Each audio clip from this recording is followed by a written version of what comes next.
compressor to feed fuel line.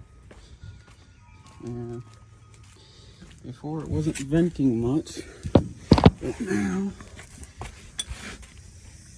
you can hear it venting. I took that little vent thing out right there, and now it's venting more. Let's see how much pressure is in here. It's a decent amount of pressure, not too much, but I'm trying to figure out if there's any fuel lines that are clogged, and I don't know if I'll be able to, but we'll see.